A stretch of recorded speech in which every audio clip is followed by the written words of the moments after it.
এই ভিডিওটা ফ্ল্যাটে যাবার দিনের শ্যুট ছিল, অথচ ভিডিওটা আমি এডিট করতে পারিনি, আপলোডও করতে পারিনি। আসলে এতটাই আমাদেরকে হয়রানি হয়ে যেতে হয়েছিল সেদিন ফ্ল্যাটে যে বিধ্বস্ত অবস্থায় ছিলাম। দেখতেই পাচ্ছ কী যে হাল হয় এত দূর থেকে আমাদের জার্নি করে যাওয়া, আর তারপরে যদি রাস্তায় গাড়ির গণ্ডগোল থাকে সেটা তো আরোই খুব খারাপ অবস্থা হয়। যাই হোক, এখন আপাতত আমরা আমাদের স্টেশনে নেমেছি।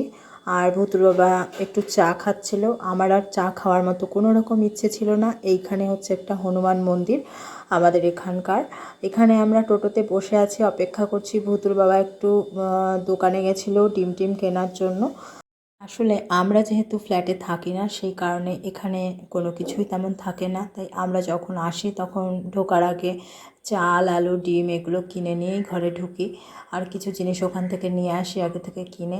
আজকে তো কিছু খাওয়াও হয়নি, তেমন খিদেতে পেট চুইচুই করছে। আসলে বাইরে হোটেলে খাওয়া যেতেই পারে, সেখানে প্রচুর খরচ হয়ে যায়। সেই খরচটুকু বাঁচানোর জন্যও আমরা খাই না বাইরে। মানে কতটা হিসেব করে মানুষ চললে একটা বাইরে খাবার খাওয়ার জন্য মানুষকে হিসাব করতে হয়। তো যাই হোক, এটা নিয়ে অনেকেই হয়তো ভাববে এগুলো আবার বেশি বেশি বাড়াবাড়ি, এত হিসাব, এত কি অভাব আছে কিনা। হ্যাঁ, সবারই অভাব থাকে।